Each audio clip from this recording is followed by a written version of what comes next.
Okay, let's get going. Let's just talk about what we see and, share with one another what the work is saying to you.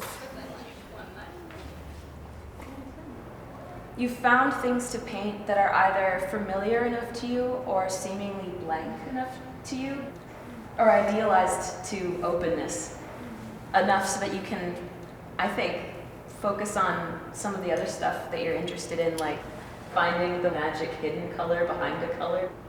And you had said earlier that you think Dylan sticks his neck out for arbitrariness of color. There's nothing arbitrary about these colors. Yeah, I mean, He is a fucking alchemist. I know it's going well when people are talking, when they're learning from each other, when they're sharing ideas with one another. And the worst case scenario is when no one says anything. I think, it's odd in art school we kind of make these paintings, but language is such an important part of how we talk about our work and how we kind of talk around our work. And the way I like to run a critique is have students give feedback without the artist over-determining it initially by what they say about it.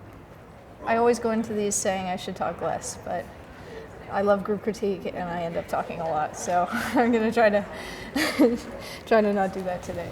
there are so many separate components to each piece. For me, it's total allegorical overload. Yeah. It's like why it's like really dangerous to like read Borges like while you're in school. Like, and I just worry about people who do that a lot. Because Does anyone do that here?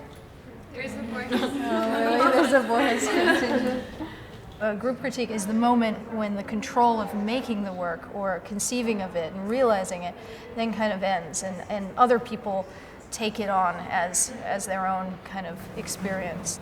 I think this painting tells you to fuck everything you know because there's no point to learning because you'll never, ever understand like all the individual components in one unit of this painting.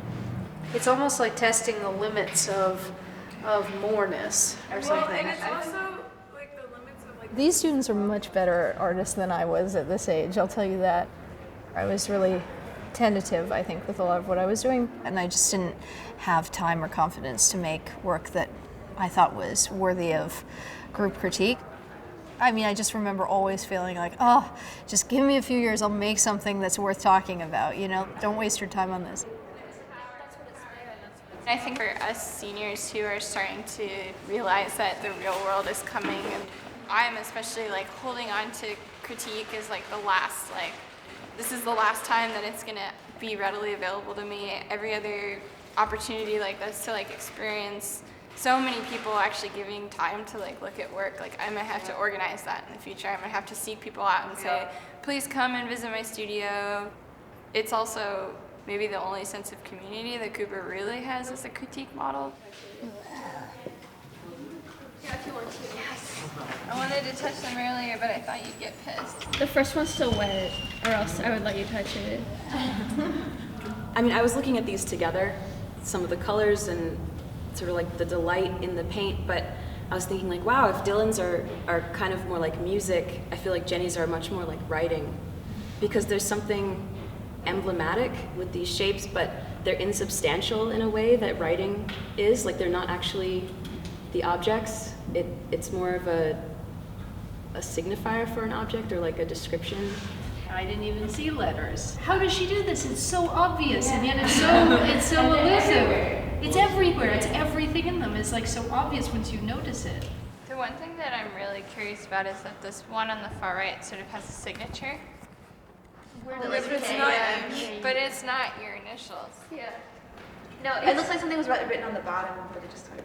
Yeah, that was, out of all of these, that was actually the first one I made, and I made it because I was so frustrated that I was making these really, like, intellectual, really kind of precise, clean paintings, and I just wanted to, like, fuck shit up. Well, you almost fucked shit up. Yeah, I tried. You brought it back. It's tricky. I mean, in a way, teaching art is oxymoronic. I mean, how do you kind of make artists? It's not so much a prepping for like having an exhibition in a gallery, but more a kind of like, what does it mean to expose something that's personal that I've made to other people?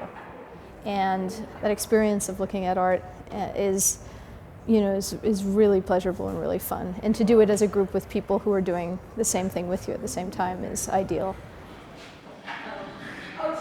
Okay, so we've got 2 more crits.